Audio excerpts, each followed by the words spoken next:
Now, I've been informed that there are some credit unions that are actually being required by their examiners, forced to sell off long-term investments, take a loss, and deal with interest rate risk now to prepare and take a loss. I looked at their call report data of some of them, and they did take a loss as of March 2014.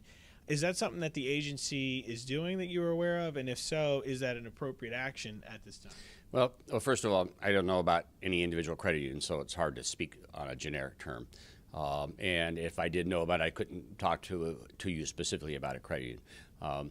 But that would not conform for my understanding of what our examiners do in the field.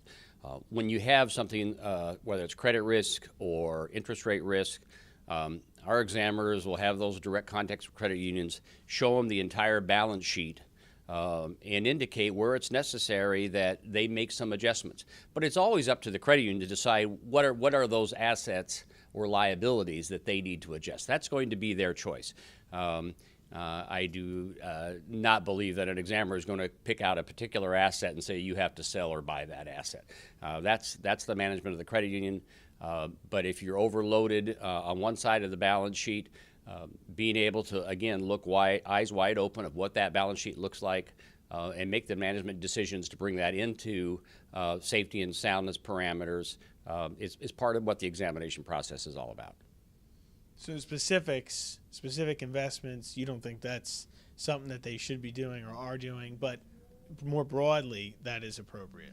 Yeah, I've never had anything come to my desk about someone told me to sell this specific investment. So, and that would be inappropriate. What is appropriate, though, is when you're overweighted in an asset that poses interest rate or credit risk, is an examiner's responsibility is to have that dialogue with the credit union. It's always the credit union's responsibility then to decide how to reweight that balance sheet. That's their managerial decision. It's not the examiner decision. And I've never heard specifically of an examiner, picking out assets and saying these are the ones that you need to do something with and do it by such and such a time. Well, I can't comment on specific supervision issues, and I don't even know which two credit unions those might be.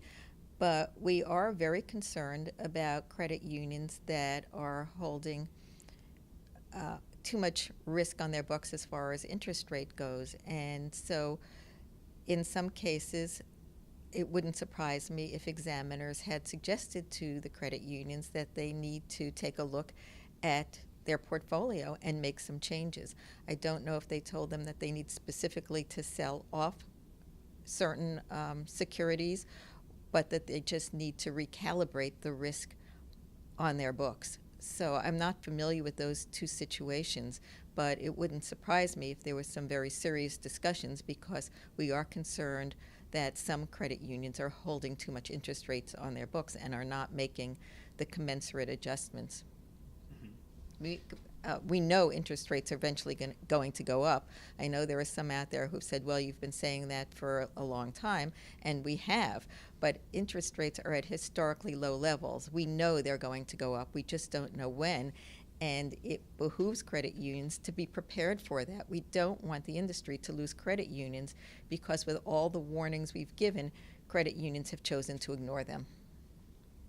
The two credit unions, I should have named them, will be a little sneak peek for my upcoming story. One was First Financial in Maryland, and the other was Erie in Erie, Pennsylvania.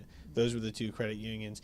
And I was just wondering if that actually was the case with the long-term investments, and if that may be something the NCUA is going to maybe pass a rule on in the future.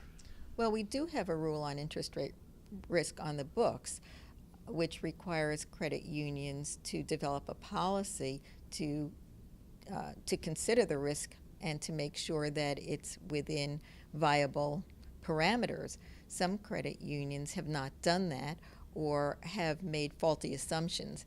And so examiners have been trained. We have not really yet implemented the policy of having examiners go out there and tell credit unions that they need to take actions to modify their books based on interest rate risk. But in some cases, it's been so aggressive, the interest rate risk on their books has been such an outlier. And I don't know these two credit unions, so I'm not suggesting that's the case there. But in some cases where examiners have been extremely concerned, I'm sure that they have made suggestions that the credit unions take some action before it's too late.